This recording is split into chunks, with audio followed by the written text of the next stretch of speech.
Good day. My name is Dr. Ismail Uisep. I am your lecturer for Curriculum Studies. As you may be aware, Curriculum Studies run at the following programs: Bachelor of Education, Bachelor of Education at Senior Primary, Diploma in Education, as well as Diploma in Junior Primary Education. So all the students who are taking curriculum studies for these programs will be benefiting from these slide presentations. These presentations provide you with some of the content covered in your study guide to assist you with preparation for the upcoming exams. Only selected content and not the entire subject matter is covered in these presentations. It is important that you study and familiarize yourself with the subject content which are not covered in this PowerPoint presentation. Firstly, we will start by defining terms and concepts. The first concept is curriculum. What is curriculum?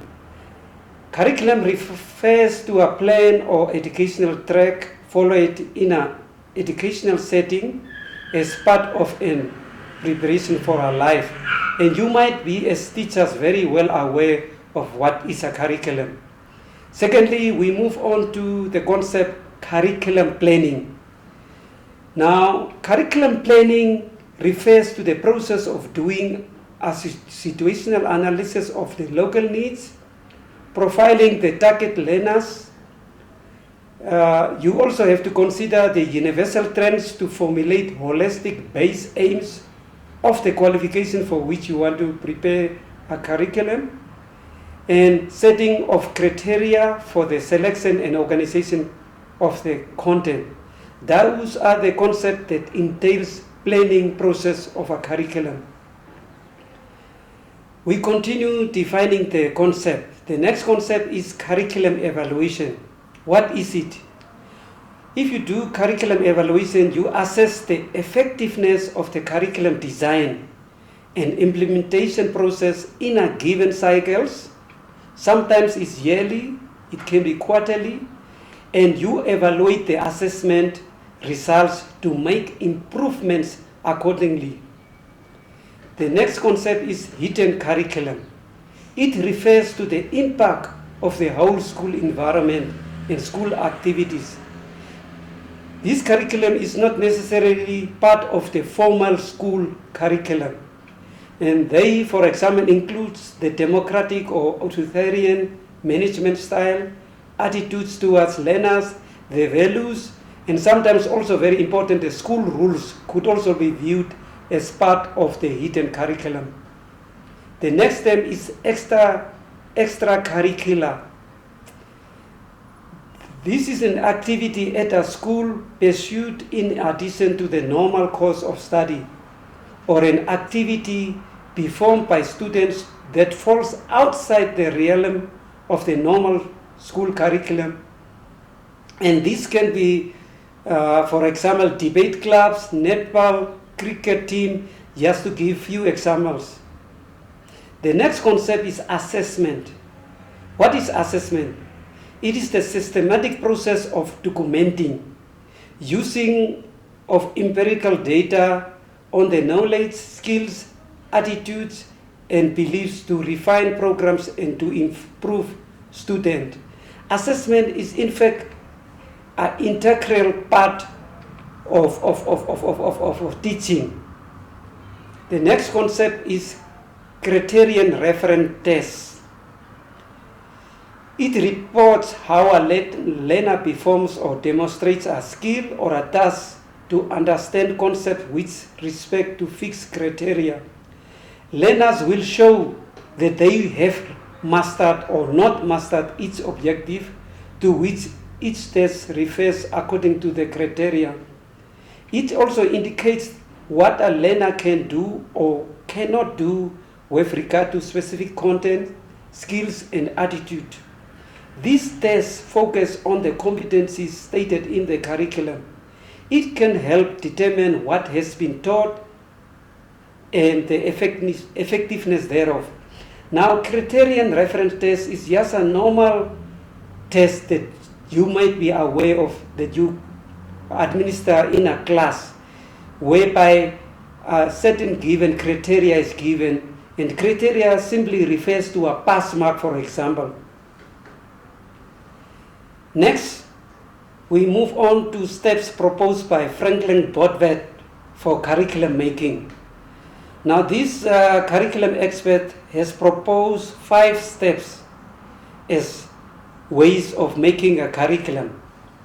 The first one is analysis of human experience. That simply means what you as a person, as a human being, experience must be considered in curriculum making process.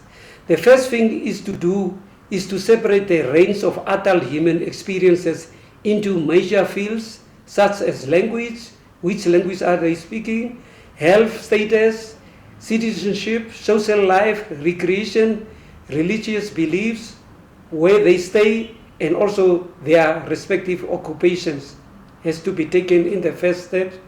The second step is job analysis. It simply refers to the type of job, of duties that the person is performing.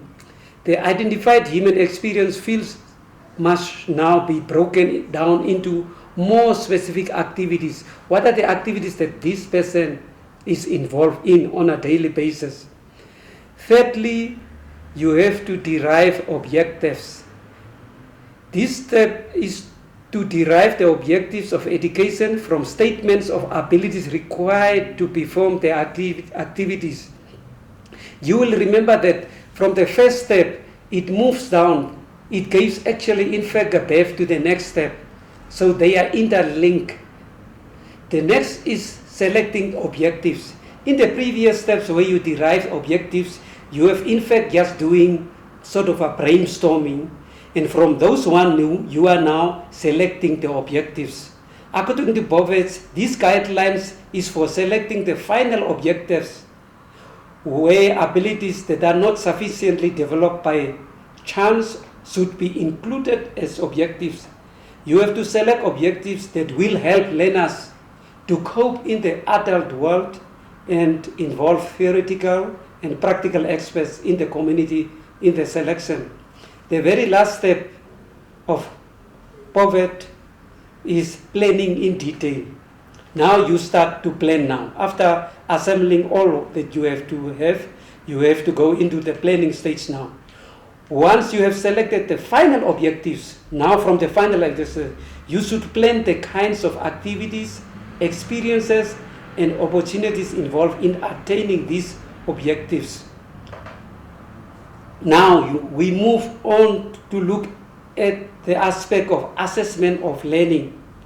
Assessment of learning should be involved, actually sort of very familiar to all of us as teachers, because that is what we are doing on a daily basis in the classroom.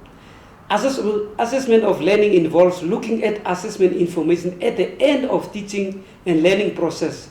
If you come to the end of a lesson, you simply ask questions to the learners just to assess whether they have grasped the information that you have just, or teachings that you have conveyed to them. It is summative in nature and typically involves standardized tests. Assessment of learning scores is often used to rate teachers or schools' ability to move student achievement based on the results of single point in time tests. The marks obtained from such tests are recorded on the termly reports of each learner. Now, very often these two terms are very confused by students: assessment of learning and assessment for learning. Previously, I explained to assessment of learning, which is summative. Now we come to assessment for learning. It embeds assessment process throughout the teaching and learning process to constantly adjust and improve instructional strategy. This assessment takes place during this lesson delivery or during teaching learning interventions. It can include test data. It also addresses other quantitative and even qualitative data, and even encompasses a great deal of anecdotal and descriptive data. You may ask questions to the learners during teaching facilitation. For example, just to find out whether the students have grasped the information or not. Teacher who generates data to alter instructional strategy during lesson is an example of assessment for learning in action. So immediately in the classroom, after asking the questions, you can change your teaching style as a teacher, and that is called assessment for learning. The next concept is peer assessment. Now, peer assessment is something that is done in a collaborative fashion. You cannot assess yourself. You have to have somebody else, a partner, in the assessment process. It simply means it is a process whereby students of their peers grade assessment or tests based on a teacher's benchmark or predetermined criteria. You can do it as distance students also, whereby you can exchange the assignments or tests or whatever, so that each one can correct each other, and that is called peer assessment. The practice is employed to save teachers time and improve students' understanding of course materials, as well as improve their metacognitive skills. It also encourages self-correction and cooperative learning in informal environment. Cooperative learning is very much important as you are studying at distance, whereby you can learn from each other, and that is called peer assessment. Why is it important for teachers to design learner-centered curriculum? Why is it ideal for teaching? In learner-centered curriculum, the main purpose is to make the learning the responsibility of the students themselves, so that you as a teacher just remain in a facilitating role. In a learner-centered curriculum approach, students choose what they will learn, how they will learn, and how they will assess their own learning. But you still remain a facilitator in that process, although the learning students take charge of their own learning. This curriculum compels the learner to make learning process his or her responsibility. Very important. Teacher assumes the role of facilitator, as I already mentioned, of the learning process. It is a method of teaching that shifts the focus of instruction from teacher to the student. It continues, learner-centeredness provides the framework for preparing learners for a lifetime learning. It means it gives the opportunity to the learners to learn on their own. It also proposes to create highly developed individuals, providing them the skills to continue creating learning experiences, digest current knowledge, and create new knowledge within the curriculum itself. So you became an independent learner right from the beginning through the learner-centered curriculum process. Learning is based on the ongoing lives of learners and focus on their interests and needs. Now, the purposes of curriculum framework. What are the purposes of curriculum framework? You attempt to answer that question by saying curriculum framework provide a coherent and concise framework. It provides framework for development of syllabuses and learning content. It ensures consistency in delivery of the curriculum in schools. That is very important. It's a framework that is being used in all schools. That means there is consistency. It also gives considerations in planning and implementing curriculum. That is the framework of the purposes of curriculum framework. It also sets out clear system level requirements, expectations, and principles in teaching learning process. It generates excellence and equity in student learning outcomes.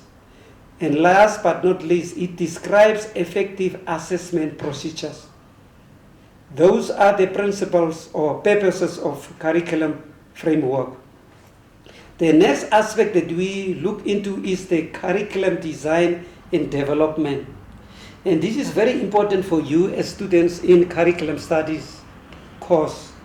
There are steps involved in designing and development of curriculum. You need to know and provide details as to what happens in each of the following 5 steps. And it's very important that you have to think of your area of specialization, your own subject that you specialize in, so that you can see in these steps of developing what are the activities that comes under each of these steps. It's very important for you to know. The first step is initiation, where you start thinking about what you want to do. The second step is planning. You start to do the actual planning, and then you develop. And after developing and having the curriculum, you have obviously to implement it in a school environment.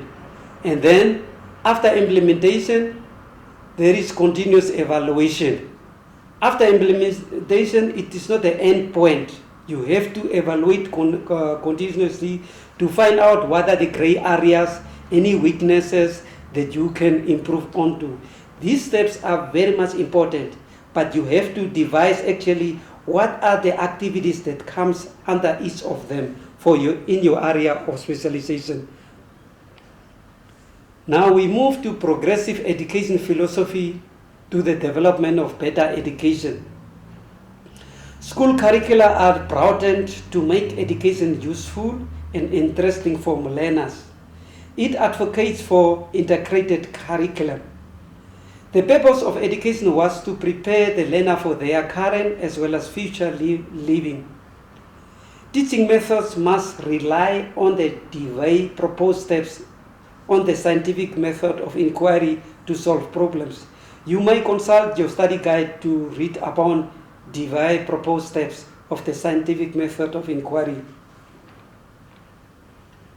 The progressive curriculum is designed around the interests, experiences, and abilities of learners, the same as this learner-centered curriculum. Learners will be motivated if what they must learn is perceived as important to their lives. So it must link to their daily lives. Because for Namibian children, you have to look into what is known to the Namibian child, so that you can link their activities to what is known to the children and their living conditions.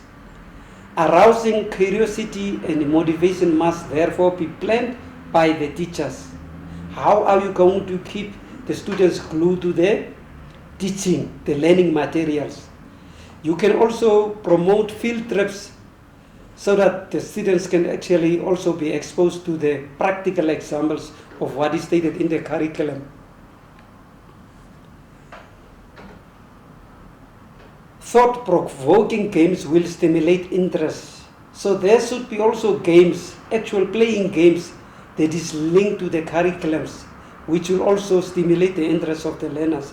Learners are encouraged to interact, to develop social skills. That naturally comes where in a school setup where students interact, but you can also group them or encourage them to cooperate in their learning process. Interdisciplinary perspectives by teachers and learners on issues must be encouraged or advocated. Teachers should expose learners to scientific, technological, and social developments, because change is a constant of the universe that can be controlled. So there is always new ways of doing things, and you as a teacher has to expose continuously to the learners what are the latest in the subject matter.